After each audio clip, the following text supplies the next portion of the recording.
Good morning and welcome to the first episode of the new ESC Show. I'm here with Dr. Dudley and Mr. McMichael, our current interim superintendents. So just a couple quick questions. So how has your role changed now that you're assistant superintendent, interim superintendent from assistant superintendent curriculum, instruction, and assessment? Well, there's a lot of extra additional duties that both Mr. McMichael and I are sharing, those additional duties. So we're still doing our current job, and mine is assistant superintendent for curriculum instruction and assessment. So I'm still doing all of those things that I normally would do, and then on top of that, we have some additional things that as we're working in the placement of the superintendent, and we're sharing that role together. So it's not that bad since we have a partner here to work on that. So there's a lot of extra things to do, like for example, this show is one. Yes. Yeah. So how has your role changed from assistant superintendent of business as affairs? Dr. Dudley said, my regular role is as associate superintendent for business affairs. So ultimately, I have overall responsibility for most things that you would consider as support services, transportation, food service, finance, and so forth. And Amy has everything else on the curriculum side. So the day-to-day operations haven't really changed much. However, there are certain things that only the superintendent does, and such as TV shows usually, and radio shows, but also other decision-making that finds its way to the superintendent. And so those then become additional responsibilities that we have. Do you guys have any goals for the year as you're taking on this position? You know, I think some of our goals for overall are the same goals that we had, regardless of the change in our roles. But you know, some of our major goals in the district is we're continuing with our technology integration, which is a major goal that you know, we did an infusion of more technology, and now we want to determine where we need to go next. What does that need to look like? So that's one of our major goals in the district, and that has not changed. That's just something that we're still continuing to focus on. Yes, in the roles that we're currently in, it's not our direction to intend to make some major changes to the school district. As Dr. Dudley said, our goals are already established and so forth. I believe that our focus will be to maintain the stability of the school corporation and continue to strive for excellence as we've always done in the past. Dr. Dudley, you were talking about the technology integration program. So how do you see technology playing a role in the classroom? Well, you know, one of the things is just really using that technology to amplify the learning. And it is not about what tool you're using, but using the right tool for the purpose. So for example, if you are doing a project where you need to do a video clip or what have you, the right tool might be an iPad. That might be the best tool to do that, so that you can very easily videotape it, you can edit it, you can do all of those pieces, you can upload it to Canvas. Other times the best tool might be a Chromebook, or the best tool might be an iPhone. It really depends. It's not just many of the districts talk about one-to-one. We're not a one-to-one, because if you think about it, you probably have, well, I know you have at least two, because I saw your iPhone and your iPad, and you probably have a laptop or what have you. You probably have multiple tools. So and you really use them based on what you're doing or what you're learning about. So our goal is to really making sure that we're using that technology to do what we could not do without it. So if that means to communicate with people across the world through either FaceTime or Skyping, that really amplifies that learning that you normally would not be able to do just within the four walls of the classroom. Anything to add on that? No, I would say that reflecting those comments, you would see that we have purchased multiple devices for students and for teachers as well. And because we do feel that there's not one device that addresses every issue. And so unlike some other school districts, we really haven't gone down the path of the one-to-one concept. We're more focused on trying to provide a multitude of devices that will fulfill the needs of various purposes. Absolutely. So how did you guys get your start in the education industry? Well, I graduated from high school and didn't really know what I wanted to do. And so I went to Penn State and I was accepted as a nursing student. Mm-hmm. And so I started, my classes, and I had this one class, anatomy and physiology, and the lab was where we were learning about the muscle, and we had to keep pithing these frogs and cutting them open and pulling the little muscle out, and it was just awful. I hated it. It was just awful having to kill the frogs every week. And I knew I didn't really want to be a nurse. I just didn't know what else to do. So when I was applying for colleges, I said, well, I'll try that.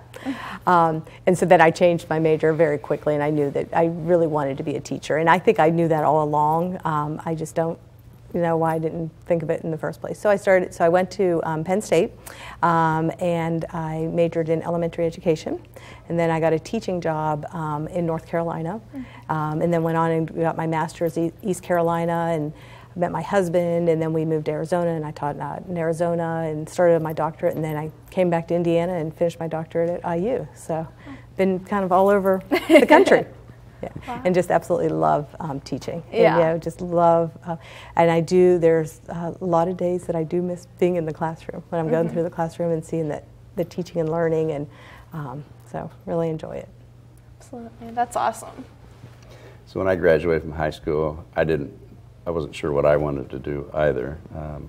However, I had some natural ability in the fine arts, so my freshman year I started at Ohio State University in arts and sciences, focusing really on fine arts. A year later I transferred to Indiana University, still in the arts and sciences, School of Arts and Sciences, College of Arts and Sciences, but by late in my sophomore year, I transferred over to the School of Education, and then graduated with an undergraduate in education.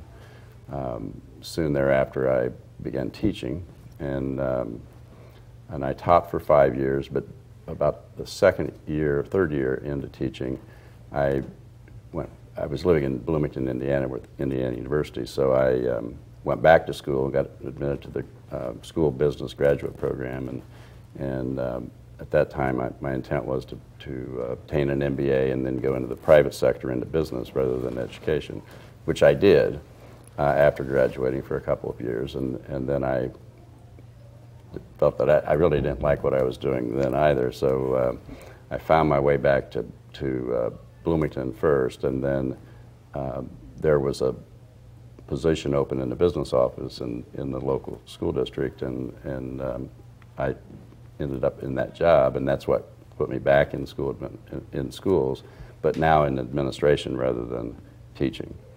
And I've been doing that ever since, and that was about 40 years ago. So I've worked primarily in 3 school districts, Carmel being the longest. So while I'm not in the classroom anymore, I like to think that I approach my job from the perspective of an educator, but an educator that has some experience in education in business. And so for me, it's been a nice combination, and I've enjoyed every minute of it. That's amazing. That's awesome. In 2012, the Indiana Department of Natural Resources launched its Go Fishin' in the City program. Now, the DNR stocks rainbow trout and channel catfish in urban lakes in Indiana.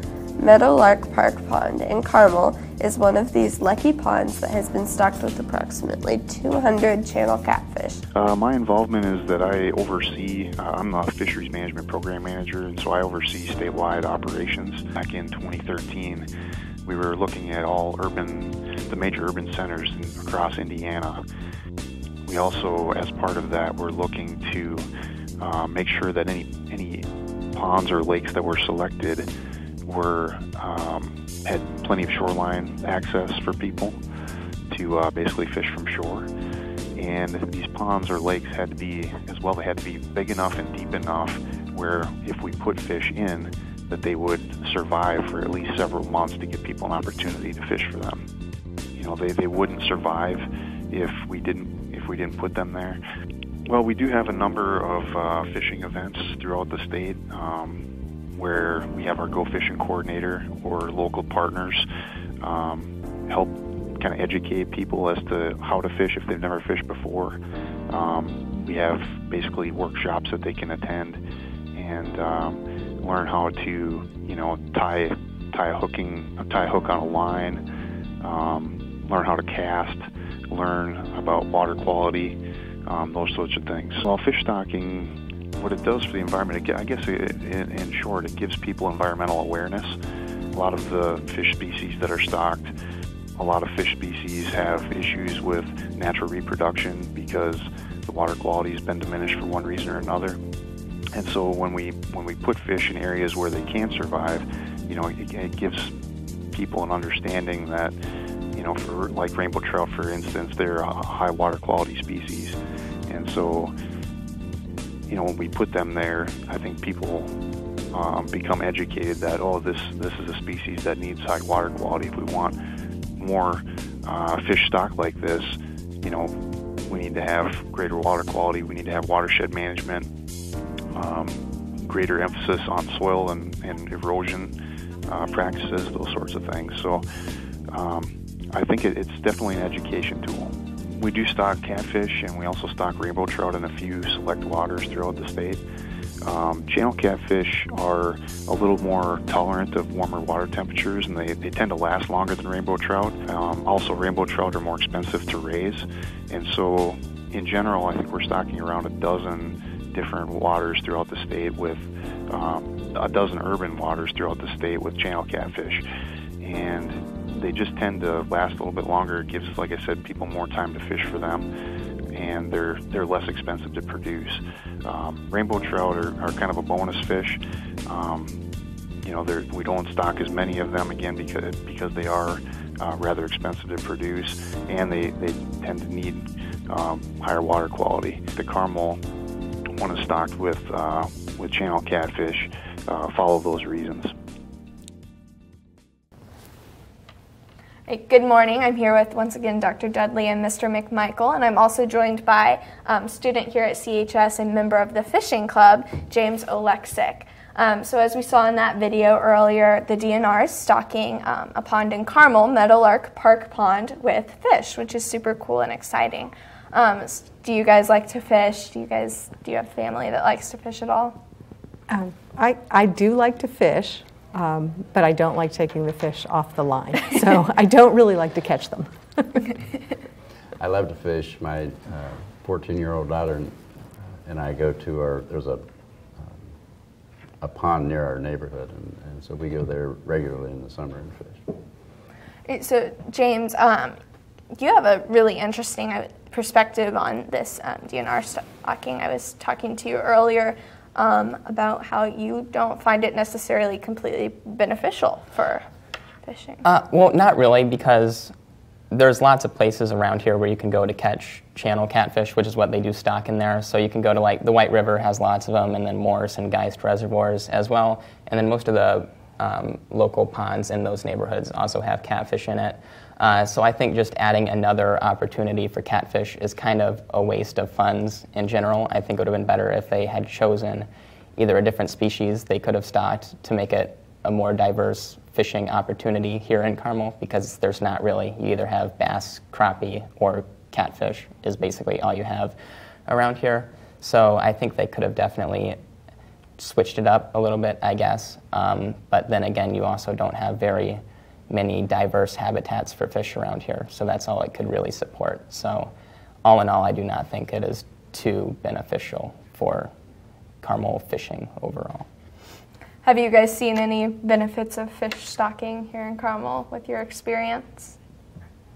Well, my experience reflects what James just said, and that is that the ponds that I'm familiar with all have fish, and usually either bass, usually bass, crappie, or bluegill actually, and some catfish. Mm-hmm. Yeah, and I know the pond in our neighborhood, I don't think it's a stocked pond, but it does have fish, but I think it's the same fish. Mm-hmm. They keep getting pulled out and put back in. So I don't think there's that many fish in there. James, do you think that, like she was saying, that maybe there aren't so many fish in there? If you have people who really are going out to fish and eat or display the fish, not putting them back, do you think that fish stocking has more of an impact in that case? Yeah, for catfish it do, because they have a specific set of requirements they need to reproduce in ponds. So normally in ponds it's more of a put and take fishery where you just put them in and then they can't make baby catfish. So when they take them out, then they're gone forever. So with catfish it is, but with bass and bluegill and everything else it's not, because they can spawn in those ponds and make baby bass and bluegill. So yeah. Do you guys have any similar thoughts on that? Well, I'm learning some things. I didn't know that about catfish. I assumed that once the pond was stocked, and our neighborhood pond was not stocked by this program. It was just, I think neighbors brought fish in, and the fish took care of it after that. But I didn't realize that the difference in the ability to reproduce. Mm-hmm. Mm-hmm. Well, in the video, Steve Donabauer talks about how it can also help, even if it doesn't help in the sense that with the actual fish being in there themselves, but people are more inclined to treat the environment better. Do you guys think that there's definitely an impact in that sense? Have you seen that impact? Mm-hmm. I mean, I definitely think if people know there's fish in there, that they may treat the environment better. The thing I am concerned about is with all of the, especially all of the neighborhood ponds, with all the herbicides and all the stuff going into those ponds, those fish I don't think would be very safe to do anything with other than put back in after you catch them. Mm-hmm. Yes, we always catch and release in the pond. As Dr. Dudley said, with the amount of runoff chemicals going into the pond, we wouldn't consider actually eating the fish. I think there's a benefit just having the ponds, because one,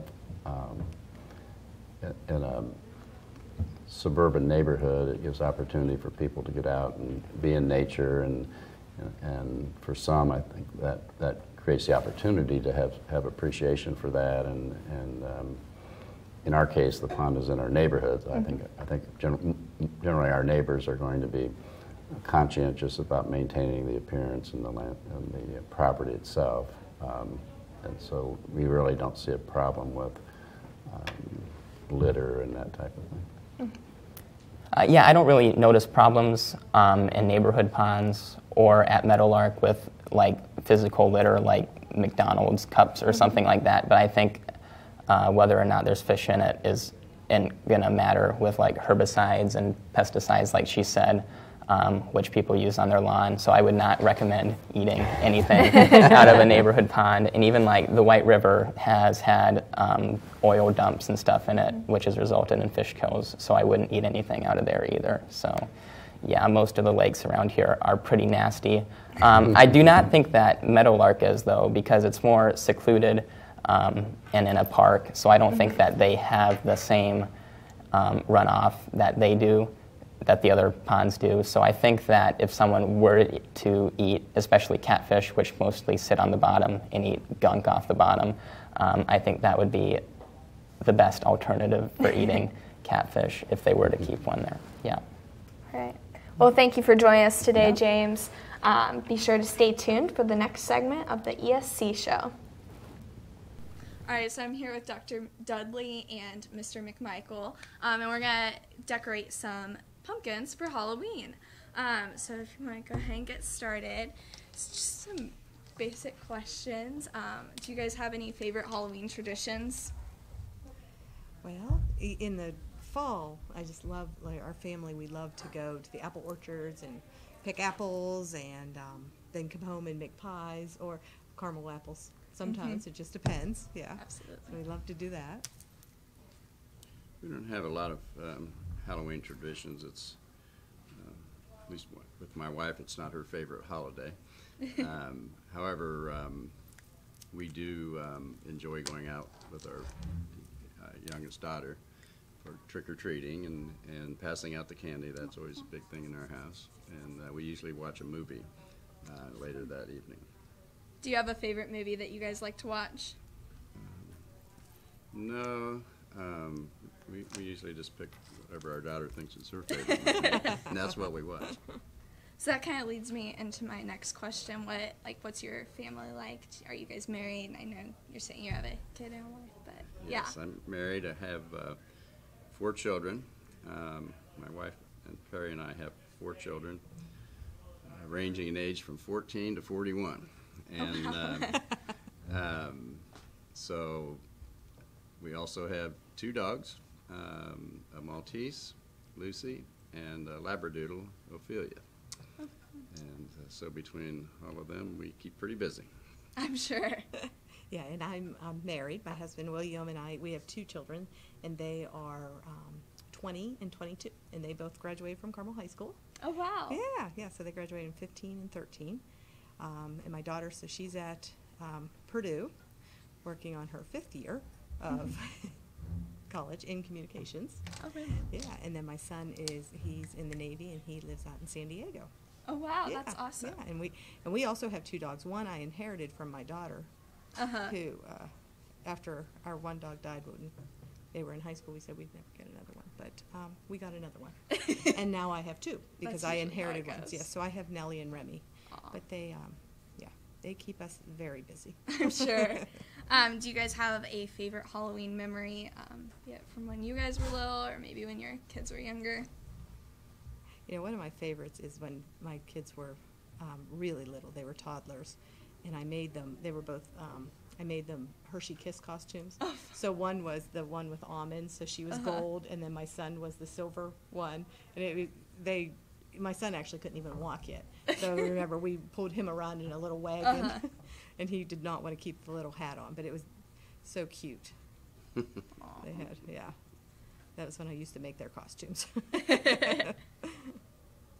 So, one of the fond memories is when our youngest daughter was about 7, and she's adopted, so she had just been with us for a year, and so everything, including Halloween, was a new experience for her. And so she was a witch that year, and she got quite a kick out of her broom and her big black hat, and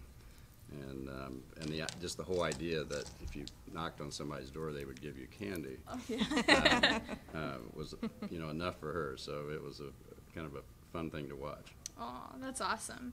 Do you guys have any fun facts about yourselves? Maybe a favorite movie, favorite color, favorite food? Let's see. My favorite movie, I would say, would be Gone with the Wind. Love that movie. My newest favorite binge-watching TV on Netflix. I just started watching Reign. It's all about Mary, Queen of Scots. It's a very good show. I love that show. I finished it. Did you finish it? Amazing. Yeah. So yeah, Very I'm only on the first interesting. season of that one. So, Yeah. I am enjoying that. It was very interesting. Oh, yours is really good. Can't Oh, get that's cool, the yeah. markers are not wanting to write. I'll get it. So I don't know. The thought of TV shows. My wife and I are currently enjoying watching Madam Secretary, and we continue to like NCIS. And last year, there was a series on Netflix about Queen Elizabeth, and I don't remember the name of it now, but we really enjoyed watching that series as well. The Crown. Crown, that's it. Yeah. Yes, yeah, That's I it. started that one. Yeah. I love history. Yeah, that was really fun. So, have to ask kind of a funny question, but what are your opinions on daylight savings time? I don't know if there is really a use for it. Yeah. Because I lived in the 2 states before Indiana when Indiana didn't do it, and I also lived in Arizona when Arizona didn't do it, and so that was really hard because when we had our family back on the East Coast, we were on different time, and then we had family on the in California too, and so to figure out what time everybody was on when you were trying to call them or communicate, it was quite interesting. Yeah, I'm sure. So, yeah.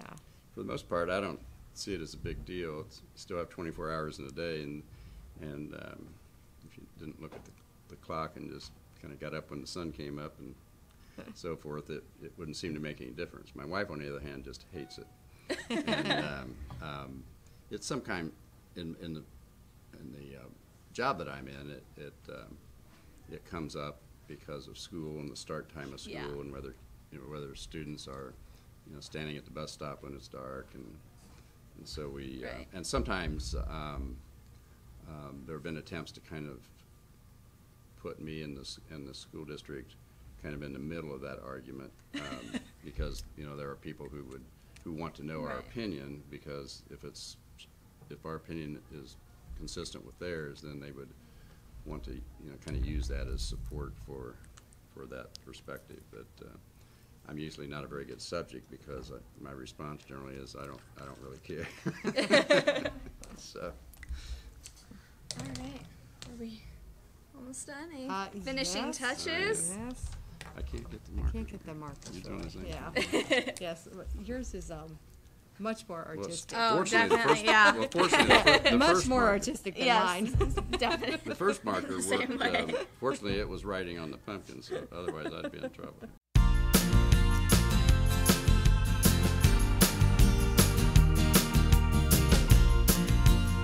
Signing off for CHTV, this has been Reagan Markland. Thank you guys for joining me today. Be sure to tune in next time.